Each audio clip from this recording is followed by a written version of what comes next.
So I actually had another plan for today's episode, but since it's Salsa Kings Live 201st episode, I as I go out throughout my day, I constantly take notes and kind of write down the inspirations as I get throughout the day, most of the time when I'm relaxing. So that inspires me to do so when I'm in a peaceful state. So I decided to go ahead and bring this one up sooner. Do It Again, Part 2. This is actually going to be continuation of episode 23 that I recorded back in 2019 with a whole new twist. So stay tuned for that. Guys, we hope to see you aboard Miami Salsa Cruise 2026. We're coming out of Miami, 7 days, 6 nights, live salsa music every night. We're going to Ocho Rios, Jamaica. We're going to Grand Cayman. We're going to Cozumel, Mexico. As you know, it's been a blast the past year, so hopefully you'll be able to join us. So make it happen. If you are part of the Salsa Kings fam, your event ticket is waived. Go ahead and write me, Andres, at salsakings.com, or you can reach out to the Miami Salsa Cruise team directly, info@miamisalsacruise.com, to go ahead and take advantage. Do It Again. Do It Again, Part 2. Some of you may already know, but the bigger the goal that you set, the bigger the bat that comes to your face with all of the challenges and all of the reasons why you should just quit now. And of course, the enemy is always going to try and get you to stop before you even begin. As usual, it's mind frame, mindset as you kind of get this going. And of course, extremely relevant in your dance, especially when you get to kind of like a level 1 or a level 2. Those numbers don't mean anything, but kind of like the beginning of the renewal process, which I've kind of spoken about in previous episodes too, kind of like the next level, which we'll get to. But this Do It Again process, again, if you haven't heard the previous episode 23, go ahead and take a listen. But ideally, long story short, is a general idea of, again, enjoying the journey and the process as you kind of go through this unfortunately monotonous things that need to be done every single day as you reach this goal. Oftentimes when we're talking about social dance, it's your basic step. It's your musicality. It's your fundamental movements that kind of are really the game changer and what truly has the highest return on investment. And yes, I talk about that all the time because, as you know, our life is comprised of our choices and our decisions. And where we're at is a direct reflection of the choices that we have made. Right? Learn that real quick if you haven't already. Yes, we are the product of the decisions that we have made. Some of us, of course, have been dealt better cards than others, but that doesn't mean that we can't shift our mindset and our lens at how we go about viewing things. So at the very minimum, what we can control, not talking about what we can't control, but what we can, is to always make choices that have the highest return on investment. By the way, that includes happiness. We're not talking about finance, right? We're talking about rest. We're talking about health. And all of the things that are important to you, whatever that return on investment means for you. It's different for absolutely everybody, but without kind of doing an analysis, a basic analysis on that, just a reflection on, what is this choice going to yield me versus what is this choice going to yield me? We oftentimes can lose track on why we are motivated to do it again, especially if it's monotonous things. I want to kind of shed some light on something my dad taught me. Is actually a golf quote, which is wonderful. And he says, drive for show and putt for dough, which I thought that was awesome because for those of you that don't know golf, right, there's, you go to like your Top Golf and stuff like that, and it's always, how far can I hit the ball, right?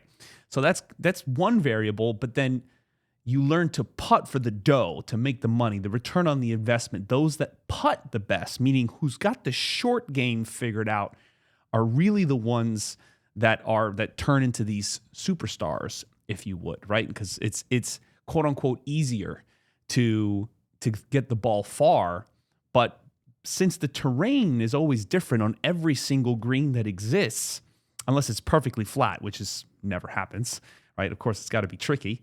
And the more that you are connected, if you would, with your short game, with your monotonous practicing, with your putting, is truly where you're able to kind of get your results that you're looking for, especially when we're talking about in your dance, if you want to take it to the next level. So the good news with this whole social dancing thing, and I've spoken about it in previous episodes as well, just the idea that this practice is so much fun. And we want to be able to take advantage that the fact that we can level up in this fun playground. It doesn't have to be, as I'm making it sound, monotonous, right? We're talking about a basic step for dance at the end of the day, right? There's the song by Stardust in 1998 that music sounds better with you. Like, I love that song. And and just me relaxing, I hear the song playing and I'm like, wow, this is the general idea for social dance in general, that what am I practicing? I want to feel better. I want to have more fun. I want to be more connected, to the point that the music sounds better when I'm dancing with you, or with yourself in this case, right? So keeping that in mind, that this monotonous process, this boring process, this hard process, with at the very minimum when it comes to your dance, that this is something enjoyable, right? As you kind of go through this process, you find that, okay, you took the bat to the face, right? You reach this goal that you had. Perhaps this took a week, perhaps this took a month, perhaps this took years. But you get there. You get to that goal. And what I find is that the end oftentimes is the beginning in disguise. It's truly an opportunity to write a new chapter. So in the first episode, I spoke about doing it again to reach kind of that first goal. But as you know, not just in your dance, but in our lives, there's constantly a renewal process. So it's a time to reflect and say, do I want to continue doing this now for the umbrella, I imagine, this web of new opportunities that exist because you've now reached this new milestone? Do I continue? Do I do it again? Right? And that's what I mean by the end is often the beginning in disguise. Even if it's, okay, my dance, my social dance allowed me to meet my life partner, for example. And now I've chosen to stop my feet. Not stop my feet, but because you never want to stop your feet. You never stop your feet. But the idea of ending this chapter to begin this new one, while at the same time you are now this person that knows how to dance. And this is obviously just this particular analogy and comparison, but bringing these experiences that you've learned from reaching this goal and now carrying it with you forward into this new chapter. If we were to keep it within the realm of dance, perhaps you were only interested in social dance and now you want to go into, because you've gone out a few times already and you've kind of gotten comfortable on the social dance floor and in the nightclub, if you would. And now you've been presented with the opportunity from your instructor to join the dance team or your local Rueda de Casino group, right? I actually shout out to Kedrick, he sailed with us on Miami Salsa Cruise 2025, and super, super cool guy from Philly. And he actually ended up reaching out to me yesterday, if I'm not mistaken, and he basically let us know that he will not be able to join us on Miami Salsa Cruise this year, but because he sailed with us last year, that he was invited to his local Rueda de Casino team, and they're actually going to be going to Cuba the time that we're going to be sailing next year. So he let me know that thanks to you guys, because of your Miami Salsa cruise, I am now experiencing this new journey, which of course was extremely humbling. So shout out to Kedrick. We appreciate you, bro. And we hope that you continue your dancing, which is just ultimately a direct reflection of what I'm talking about here as far as for continuing to do it again, even when you feel like you've already reached that first goal and are now kind of going into the next one. Now, the only thing that I kind of want to bring awareness to is that it's very easy, and I tell you this because this is from personal experience, to fall into this trap of next level, next level, next level, next level. Always keep in mind what the big picture is for you. If you don't know who you are, you can get lost, or you can get lost in what you're doing, meaning what you do becomes who you are.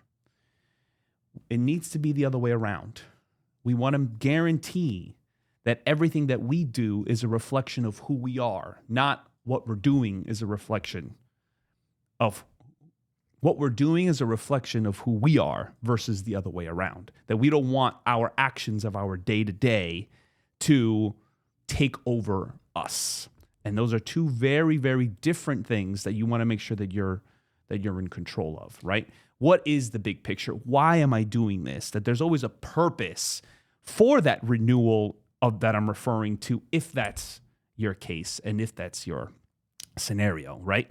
A shout out to my nephew who we're talking about kind of like this same deal here, and we kind of tease him because he's actually now shout out as a freshman, he's now joining his varsity football team, and we kind of tease him for whenever he's kind of slipping on his game or whatever. Hey, bro, that's super JV of you, right? And he's like, "Oh man, don't do that to me," which is a lot of fun. But ultimately, long story short, is kind of like that idea of the everything that we're approaching. We're keeping that varsity mindset, right? That varsity mindset of staying clear and staying focused and truly to who we are versus kind of just going through the motions. And I feel like if there was two levels to life, is JV and varsity. There's the JVers who are kind of just going through the motions of what their coach tells them to do. And then there's a varsity player who really truly understands it for themselves, and they're taking the actions that their coach has told them to do because they see the bigger picture. And as we do that, as we roll through those next, and I'll conclude with this, is that you want to make sure that you celebrate those wins. You just took a huge bat to the face for this huge goal that you just set out. You want to make sure that you celebrate those wins as well, because that's the only way that your subconscious is going to continue to attract those wins to you. Again, from personal experience, if you're constantly beating yourself up of, oh, it could have been better, it could have been better, it could have been better, then you're never going to actually cross over into a pure accomplishment versus a completion.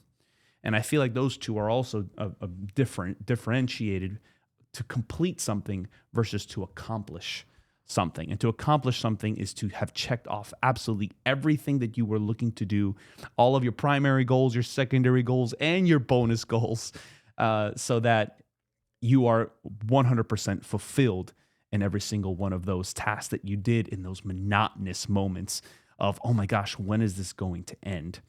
But when it does, to celebrate those wins and to make sure that it stays on par and with the main focus of the big picture, as there's countless chapters throughout this entire process. So I challenge you to reflect on what are those monotonous things that you're doing over and over again. How and why are you staying motivated and making sure that every single one of those things is true to that big picture? Andres Fernandez, Salsa Kings Live, episode 201. Do it again. Signing out.